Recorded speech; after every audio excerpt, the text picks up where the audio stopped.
अस्सलाम वालेकुम नाज़रीन, मैं हूं अजमल मलिक और आप देख रहे हैं हमारा यूट्यूब चैनल पॉलिटिक्स टेक। आज 9 मई है और 9 मई जो है वो पाकिस्तानी की तारीख में ना भूलने वाला दिन है। 2023 में 9 मई के रोज़ जो है वो पूरे पाकिस्तान में, पंजाब में और फैसलाबाद में ज़बरदस्त किस्म के एहतजाजी मुजाहरे हुए। बसास तनसीबात के ऊपर तोड़ फोड़ हुई और इसके साथ साथ जो है वो सासदारों के दफातर पे हमले किए गए। बहुत से लोग जो है वो ज़ख्मी हुए, आंसू गैस की शेलिंग हुई और गाड़ियाँ नजर आतिश की गई, पेट्रोल बम फेंके गए। वफाकी और सूबाई हुकूमतों के रहनुमाओं के घरों के ऊपर हमले हुए और इन हमलों के बाद जो है वह ज़बरदस्त किस्म के जो है वो मुकदमात दर्ज हुए और उसके ऊपर जो है गिरफ्तारियाँ हुई।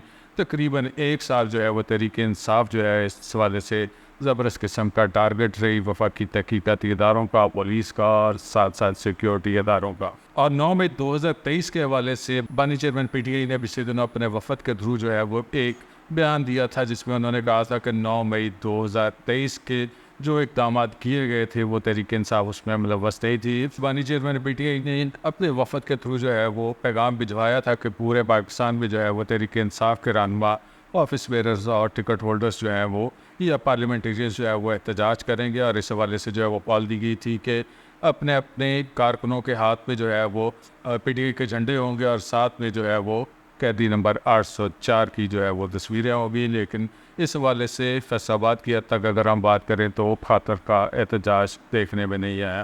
फैसलाबाद पुलिस ने पिछले 3-4 रोज़ से ही जो है वो PTI के मुख्तलिफ रहनुमाओं के घरों के ऊपर छापे मारने शुरू कर दिए थे। और साहबजादा अहमद रज़ा चेयरमैन सिंडिकेट कौंसिल हैं, NA 104 से MNA हैं, उनके घर के ऊपर छापा मारा गया। पुलिस ने बड़ी नफरी के साथ उनके घर छापा मारा लेकिन कामयाबी नहीं हुई, गिरफ्तारी नहीं हो सकी। और इसके साथ जो है वो PP 110 से MP हैं हसन ज़का नियाज़ी, उनकी रहायशगाह के ऊपर छापा मारा गया। PP 113 से MPA हैं नदीम सादक डोगर, उनके डेरे के ऊपर छापा मारा गया। और तहरीक इंसाफ पंजाब की तंजीम के जो है वो मेंबर हैं, अहदेदार हैं, अब्दुल्ला खान दुम्मट, उनके घर के ऊपर छापा मारा गया। इसी तरह जो है वो चंगेज़ खान काकड़ और शेख शाहिर वगैरह जो तहरीक इंसाफ के दीगर रहनुमा हैं उनके घरों के ऊपर छापे मारे गए। और इन छापों का बुनियादी तौर पर मकसद यही था कि एक तो 9 मई के हवाले से जो तहरीक इंसाफ के रहनुमा जो है एहतजाजी रैलियों का प्लान कर रहे हैं, उन रैलियों को रोका जाए। और साथ में जो है वो दूसरा जो अहम पॉइंट था वो ये था कि 17 मई को तहरीक इंसाफ ने या तहरीक तहफ़्फ़ुज़ आईन पाकिस्तान ने फैसलाबाद में धोबी घाट में एक जलसा रखा हुआ है। इस हवाले से जो है वो रहनुमाओं को थोड़ा खौफज़दा कर लिया जाए।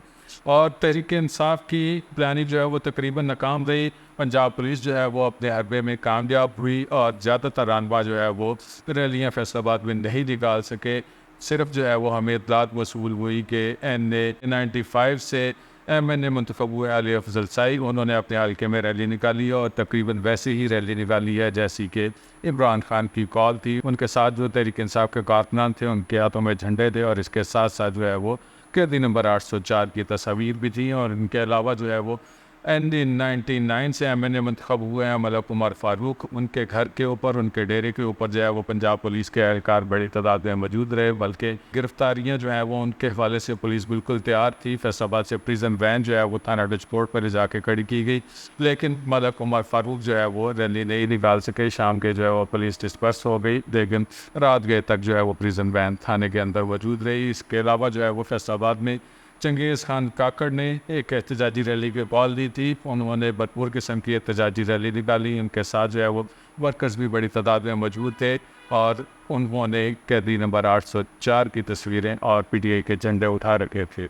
आपको याद होगा चंद रोज़ पहले इंतखाबी दादी के ऊपर जब एहतजाज की कॉल आई थी उस वक्त भी चंगेज़ खान काकड़ ने जो है वो एक रैली निकाली थी और उस रैली के बाद जो है वो उनको गिरफ़्तार कर लिया गया था। उनके अलावा जो है वो शेख शाहिद को और तहरीक इंसाफ की जो है वो मुख्तलिफ कारकुनों को गिरफ़्तार किया गया था लेकिन बाद में छोड़ दिया गया था। इसके अलावा थोड़ा हम बात करते हैं टोबा टेक सिंह की। NA 106 से तहरीक इंसाफ के टिकट होल्डर है खालिद नवाज़, उनको पुलिस ने एहतजाजी रैली निकालने के ऊपर जो है वो गिरफ़्तार कर लिया है। खालिद नवाज़ ने जो है वो शिकस्त खाई थी जुनैद अनवार से, मुस्लिम लीग नून के रहनुमा हैं, MNA सब का MNA भी हैं और 8 फरवरी को होने वाले इलेक्शन में जो है वो दोबारा से MNA मुंतखब हुए हैं। तहरीक इंसाफ के तकरीबन 6 के करीब कारकुनान को वहाँ से गिरफ़्तार किया गया और खालिद नवाज़ जो है वो सबक टिकट होल्डर भी इसमें शामिल थे, वो भी गिरफ़्तार हो गए हैं। इनके अलावा जो है वो झंग में और चनोट में जो है वो तहरीक इंसाफ के कारकुनान रैलियाँ नहीं निकाली अलबत्ता वहाँ पे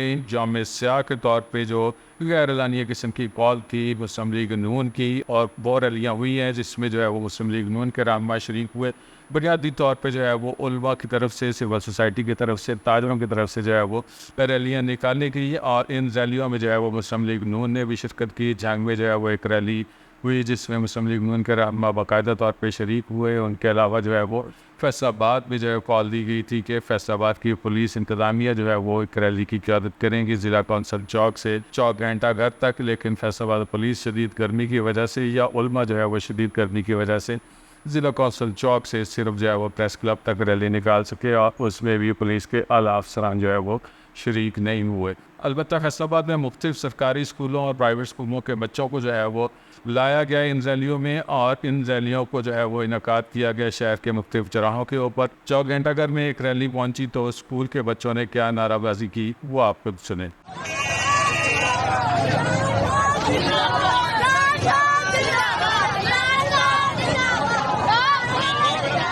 ये वो बच्चे हैं जिनको लाया गया था कि वो 9 मई 2023 को जो वाक़यात हुए हैं उनकी मजम्मत के लिए, या वो सिक्योरिटी इदारों के साथ जो है वो इजहार यकजहती के लिए वहाँ पे लाए गए थे। लेकिन उन बच्चों को जो है वो शायद उनके टीचर्स ने या जो भी उनको लाया था वहाँ पे उन्होंने सही तरीके से गाइड नहीं किया। बच्चों के हाथ में बैनर्स तो 9 मई 2023 की मजम्मती बैनर्स पकड़े हुए हैं, लेकिन वो कैदी नंबर 804 या इमरान खान जिंदाबाद के नारे लगा रही। नाज़रीन, ये तमाम सूरत जो है वो 9 मई 2023 को पेश आई। उसके बाद जो है वो 8 फरवरी को इलेक्शन हुआ, और उस इलेक्शन में जो है वो अवाम ने अपना ज़बरदस्त किस्म का गुस्सा दिखाया, और गुस्से के नतीजे में जो है वो पूरे पाकिस्तान में तहरीक इंसाफ को वाज़ेह अक्सरियत हासिल हुई। बड़ी तादाद में सीटें जो थी, ख़ास तौर पर फैसलाबाद के हवाले से अगर हम बात करें तो कौमी और सूबाई असम्बली की ज़्यादातर सीटें जो है वो 8 फरवरी को होने वाले इलेक्शन में तहरीक इंसाफ के कारकुनों का उस पर रिएक्शन देखने में आया, और तहरीक इंसाफ तकरीबन जो है वो ज़्यादातर सीटें जीतने में कामयाब हो गई। अब थोड़ा हम बात करते हैं 17 मई को होने वाले धोबी घाट ग्राउंड में जलसे के हवाले से। माजी भी जो है वो 10 मई डेट दी गई थी, लेकिन 10 मई को मकामी इंतज़ामिया की तरफ से इजाज़त देने के हवाले से बहानाबाजी की गई। वह तहरीक इंसाफ के 2-3 वफद जो है वो DC फैसलाबाद से मुलाकात करने के लिए गए, लेकिन एक दफ़ा भी DC फैसलाबाद ने उनसे मुलाकात नहीं की। अलबत्ता उनसे ये कहा गया कि सिक्योरिटी के हवाले से मुख्तलिफ इशूज़ हैं, उनको क्लियर किया जाएगा तो आपको जलसे की इजाज़त दे दी जाएगी। लेकिन अब जो है वह तहरीक तहफ़्फ़ुज़ आईन पाकिस्तान के हवाले से चेयरमैन सुन्नी इत्तेहाद कौंसल साहबजादा अहमद रज़ा ने बाज़ाब्ता तौर पर ऐलान कर दिया है कि इंतज़ामिया हमें इजाज़त दे या ना दे, 17 मई जुमे के रोज़ जो है वो धोबी घाट ग्राउंड में इस हवाले से भरपूर किस्म का जो है वो जलसा मुनक्कद किया जाएगा। इस हवाले से जो है वो सुन्नी इत्तेहाद कौंसल के कारकुनान को फैसलाबाद से, जंग से, टोबाटेक सिंह से और दीगर डिवीज़नों से जो है वो बाकायदा तौर पर पैगाम भिजवा दिए गए हैं कि वो 17 मई को धोबी घाट ग्राउंड में होने वाले जलसे में जो है वो भरपूर तरीके से शिरकत करें। इसके अलावा जो है वो तहरीक इंसाफ की मुकामी क़यादत भी भरपूर तरीके से 10 मई के जलसे के हवाले से तैयारियां कर रही थी, लेकिन इजाज़त नहीं मिली। अब उन्होंने अपने वर्कर्स को जो है वो 17 मई के हवाले से मोटिवेट करना शुरू कर दिया। इस हवाले से कॉर्नर रेटिंग्स का और दफातर में मुलाकातों का डोर टू डोर कंपेन का जो है वो सिलसिला जारी है। ये नाज़रीन हमारा आज का व्लॉग था जिसमें हमने अब तक की जो पोलिटिकल डेवलपमेंट्स हैं वो आपसे शेयर किए हैं। मज़ीद अपडेट्स जानने के लिए आप हमारे साथ जुड़े रहिएगा। हमारा चैनल है पॉलिटिक्स एट FSD, इस पर लाइक करें, सब्सक्राइब करें और कमेंट कीजिएगा। अल्लाह ताला आपको खुश रखे और ईमान की सलामती दे। अल्लाह हाफ़िज़।